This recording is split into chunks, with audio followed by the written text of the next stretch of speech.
Welcome back. ఈరోజు వీడియోలో మనం యూలర్స్ కోషియంట్ ఫంక్షన్ లేదా ఫైవ్ ఫంక్షన్ అనేది నేర్చుకుందాం.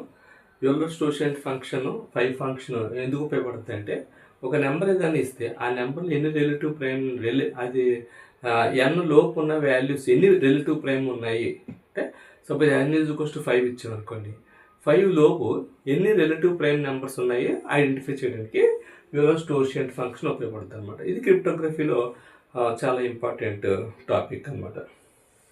ఇప్పుడు ఫై ఆఫ్ ఎన్ అంటే యూలర్స్ కోషియంట్ ఫంక్షన్ డెఫినేషన్ తీసుకున్నాం అంటే, number of positive integers less than n that are relatively prime to ఎన్.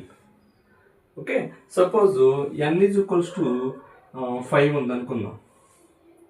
5 అంటే సపోజ్ జీసీడీ 1,5 కట్టామనుకోండి, 1కి 5కి కామన్ ఫ్యాక్టర్స్ లేవు కదా. 1 జీసీడీ కడితే 1 ఒకటే ఉంటుంది, ఇంకేముంది. 1 అంటే కామన్ ఫ్యాక్టర్స్ అంటే 1కి 1 ఇంటూ 1, 5కి 5 ఇంటూ 1 ఉంటుంది. సో కామన్ ఫ్యాక్టర్ 1 ఉంటుంది కాబట్టి సో జీసీడీ 1,5 అనేది 1. ఓకే, అట్లాగే జీసీడీ 2,5 దానికి కూడా కామన్ ఫ్యాక్టర్స్ లేవు కాబట్టి 1.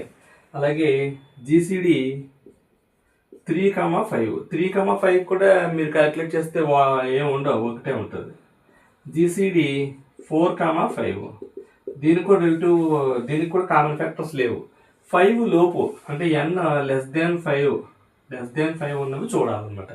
ఇలా చూస్తే is it relative prime or not అని చెక్ చేస్తే, రిలేటివ్ ప్రైమ్ ఆర్ నాట్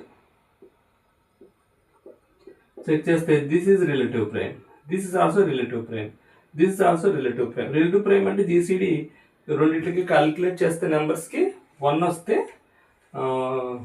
అది రిలేటివ్ ప్రైమ్ అనమాట. సో ఎన్కి జీసీడీ రిలేటివ్ ప్రైమా లేదా? సపోజ్ జీసీడీ 7 తీసుకుందాం. Sorry, GCD 1,7 1, GCD 2,7 1, GCD 3,7 1, 4,7 1, GCD 6,7 1, GCD 6,7 1, GCD 7,7 తీసుకోండి. జీసీడీ సపోజ్ జీసీడీ ఇప్పుడు n లెస్ దెన్ 7 ఉన్నాం కాబట్టి జీసీడీ 1,7కి 2,7కి 3,7కి 4,7కి 6,7కి అన్నింటికి క్యాలిక్యులేట్ చేస్తే అన్నింటికి కూడా రిలేటివ్ ప్రైమ్ 1 వచ్చింది. కాబట్టి ఒక నెంబర్ని ఐడెంటిఫై చేస్తున్నప్పుడు దీన్ని మనం రిలేటివ్ ప్రైమ్సా కాదా వెరిఫై చేయాలంటే, if in phi of n where n is a prime number, n 5 తీసుకున్న ప్రైమ్ నెంబరే, 7 తీసుకున్న ప్రైమ్ నెంబరే, అలాగే 11 తీసుకున్న ప్రైమ్ నెంబరే, 13 తీసుకున్న ప్రైమ్ నెంబరే. If n is a prime number then phi of n value ఎంత అంటే n-1. అంటే 5 తీసుకున్నాం, 5 - 1 ఎంత 4, 7 తీసుకున్నాం, 7 - 1 ఎంత 6. సో ఇట్లాగా మనం 5,7 జీసీడీ 6,7 ఇలా క్యాలిక్యులేట్ చేస్తే అన్నిటికి మనకి వస్తుంది అనమాట. So one of the case ఏంటి అంటే, ఇచ్చిన నెంబర్ ప్రైమ్ నెంబర్ అయితే మనకి కోషియంట్ ఫంక్షన్ వాల్యూ ఎంత అంటే phi of n is equals to n-1. Suppose 5 అయితే 5 - 1, 7 అయితే 7 - 1, 11 అయితే 11 - 1 అంటే 11 అయితే 10 అవుతుంది, 7 అయితే 6 అవుతుంది, 5 అయితే 4 అవుతుంది. ఇలాగా కోషియంట్ ఫంక్షన్ ఐడెంటిఫై చేయొచ్చు. ఓకే, ఇంకొక సిచ్యుయేషన్ ఉంది. ఇంకొక సిచ్యుయేషన్ ఏంటి అని అంటే, second case n is equals to p into q. p and q are the prime numbers. Then phi of n is equals to p minus 1 into q minus 1. Suppose 3, 5 both prime numbers. So 3 into 5 ఎంత అంటే 15. Suppose మనం తీసుకుందాం ఫై of 15 ఎంత value identify చేయాలనుకో, 3 into 5 కింద మనం మార్చుకుందాం. n is equals to p into q. ఇది prime number, ఇది prime number. ఇలాంటప్పుడు మనం ఏం చేయాలంటే 3 - 1 into this number -1 into 5 - 1 అంటే this number -1, 3 - 1 అంటే 2, 5 - 1 అంటే 4, 2 into 4 8. So five of 15 is equals to 8. Okay, so ఇది నిజంగా కరెక్టా కదా మనం చెక్ చేయాలనుకుంటున్నాం అనుకోండి, ఈ విధంగా చూడొచ్చు. అసలు మీకు అనుమానం రావచ్చు కరెక్టా కాదని. సో జీసీడీ 3 తీసుకున్నాం అనుకో, జీసీడీ 3 కంటే జీసీడీ 1,1 జీసీడీ 15 కదా, జీసీడీ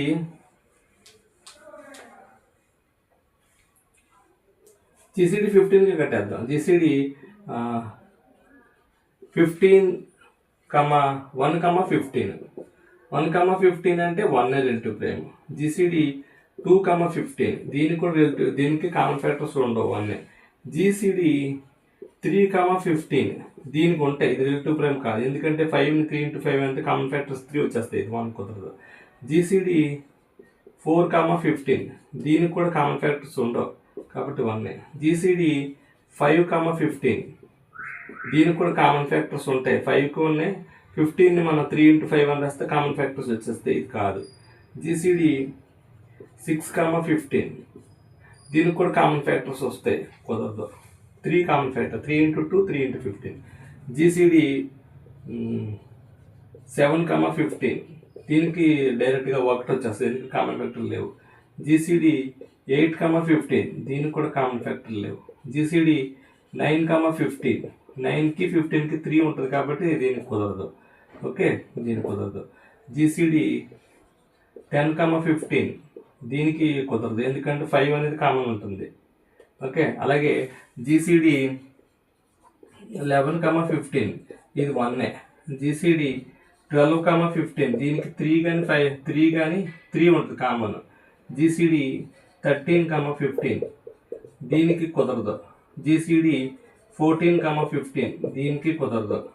సో 15 లోపు 14 వరకు చేస్తే చూడండి, 1 2 3 4 5 6, ఓకే 6 దీనికి కుదరదు. 7 8 వచ్చేసింది. చూడండి, థియరిటికల్గానే ప్రాక్టికల్గా నేను చేశాను, చేస్తే కూడా నాకు 8 వచ్చినాయి. కానీ ఇంత కష్టపడి చేయాల్సిన అవసరం లేదు. డైరెక్ట్గా ఫార్ములా ఏంటి, ఇచ్చిన నెంబర్ని ప్రైమ్స్ కింద మార్చుకున్నాను అనుకో, 3 × 5 కింద 15 ఇచ్చాను నేను, 3 × 5 కింద మార్చుకున్నాను. అప్పుడు 3 - 1 × 5 - 1 కింద డైరెక్ట్గా రాసేయచ్చు. బికాజ్ n అనేది p × q ఫార్మాట్లో రాసుకుంటే φn p - 1 × q - 1 అనమాట. ఓకే, ఇది ఒక ప్రాసెస్. ఇలా కాకుండా ఇంకొక కేసు ఉంది, ఈ కేసు కూడా మీరు అబ్జర్వ్ చేస్తే మీకు దీని మీద ఒక క్లారిటీ వస్తుంది. ఈ కేసు ఏంటి అంటే n = a × b in this a or b composite number or both composite number. Suppose n దీన్ని 2^3 × 5^3 తీసుకుందాం. 2^3 అంటే 8, 5^3 అంటే 25, 5^2 25 × 5 5 × 25 2 5 2 10 2 12 125. ఓకే, 125 × 8 125 × 8. సో 125 × 8 అంటే 40 4 8 16 4 20 2 8 2 10. సో 1000. ఓకే, సో 5,000 నాకు కావాలనుకో, 5,000 కావాలంటే ఎలా క్యాలిక్యులేట్ చేయాలి అంటే దీన్ని 2^3 × 5^3 కింద మార్చుకోవచ్చు కదా. సో 2^3 అంటే 8, 5^3 అంటే 125 125 × 8 1000 వచ్చింది. సో దీంట్లో ఇది ప్రైమే. సో ఇక్కడ φn అంటే 5,000 n అంటే 1000 ఫార్ములా అనమాట. రెండిట్లో ఏదో ఒకటి కాంపోజిట్ అయినా, రెండు కాంపోజిట్ అయినా ఫార్ములా ఏంటంటే n × 1 - 1/p1. ఇదేమో p1, ఇదేమో p2.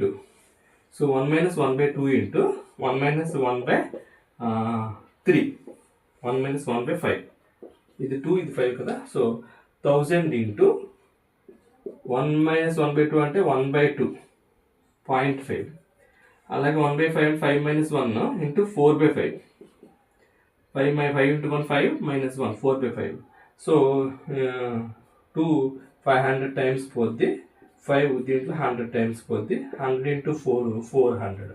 సో 5,000 ఎంత అంటే 400 అని ఈజీగా చెప్పేయచ్చు. ఇదొక ప్రాబ్లం. ఇంకో ప్రాబ్లం కూడా చూద్దాం, అప్పుడు మీకు ఇంకా కొంచెం అర్థం రావచ్చు.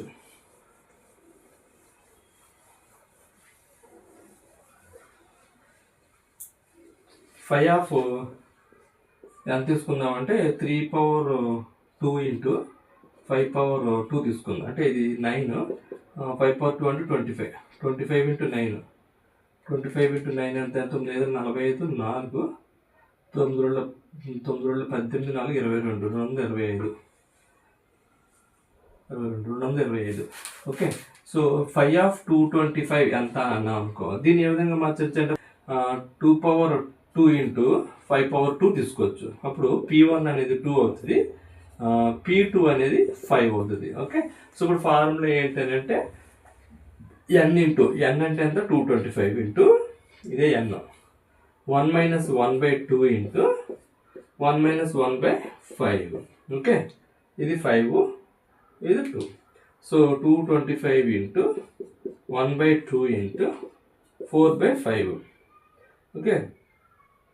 సో ఇప్పుడు ఇది ఎంత అవుతుందనంటే 5 5 4 22, 5 5 5 25, 45. 45 ఇంటూ 4 4 5 22, 4 4 16, 18, 180. సో 180 డివైడెడ్ బై 2 అంటే 90. సో 5 ఆఫ్ 225 వాల్యూ ఎంత అంటే 90. ఓకే. సో ఇట్లాగా మీరు యూలర్-స్టోషియన్ ఫంక్షన్ని ఈజీగా ఐడెంటిఫై చేయొచ్చు. యూలర్-స్టోషియన్ ఫంక్షన్లో ఉన్న రూల్స్ ఏంటంటే first n number prime number అయితే n-1 డైరెక్ట్గా రాసేయచ్చు. ఓకే. ఒక కేసు అంటే బాగా బిగ్ నెంబర్స్కి కష్టం అవుతుంది, కానీ స్మాల్ నెంబర్స్కి డైరెక్ట్గా అప్లై చేయొచ్చు. సరే, కొంచెం బిగ్ నెంబర్ ఉంటే దాని ప్రైమ్స్ కింద డివైడ్ చేస్తే n-1 ఇంటూ కొంచెం బిగ్ నెంబర్ అయితే n = p ఇంటూ q అంటే ఇదొక ప్రైమ్ నెంబర్, ఇదొక ప్రైమ్ నెంబర్ కింద మన ఫ్యాక్టర్స్ కింద డివైడ్ చేస్తే p-1 ఇంటూ q-1 కింద చేయొచ్చు. దీనికన్నా పెద్ద నెంబర్స్ వస్తే 5 of n = n into 1 - 1/p1 into 1 - 1/p2 into 1 - 1/p3. ఇలా ఎన్ని ప్రైమ్ నెంబర్స్ అయినా తీసుకోవచ్చు, ఎన్ని కాంపోజిట్ నెంబర్స్ అయినా రావచ్చు, ఎన్ని డిఫరెంట్గా వచ్చినా సరే అప్పుడు మీరు ఈ ఫార్ములా అప్లై చేయొచ్చు. ఇలా యూలర్-స్టోషియన్ ఫంక్షన్ ఈజీగా చేయొచ్చు అనమాట. ఓకే. సో ఈ వీడియో మీకు నచ్చినట్లయితే సబ్స్క్రైబ్ చేయండి, షేర్ చేయండి, లైక్ చేయండి, మరి ముఖ్యంగా బెల్ ఐకాన్ ప్రెస్ చేయడం మర్చిపోకండి. Thank you very much. Second bye.